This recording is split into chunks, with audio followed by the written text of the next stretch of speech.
Dragi prijatelji, smo v prvi adventni nedelji in advent je, ko pričakujemo Gospoda, Gospod, ki prihaja v tvoje srce, v moje srce, v naše srce, da se prenovimo, ker rabimo, da obnavljamo našo ljubezen, naše prepričanje, našo vero, naše upanje.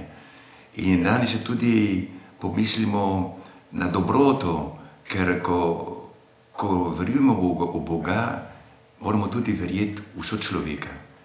In Karitas na to nedeljo nas vabi, da sodelujemo, da tudi nekaj od svojega damo prostovoljno, z veseljem, z ljubeznijo za tiste, ki nimajo nič in ki živijo s tako skromnimi stvarmi, da se sploh vprašujemo, a človek lahko živi tako z majhnimi stvarmi. Torej, brat in sestra, v tem adventnem času Bog te pričakuje.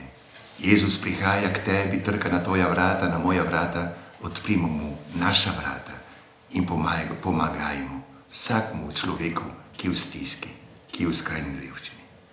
Hvala lepa, Bog z vami.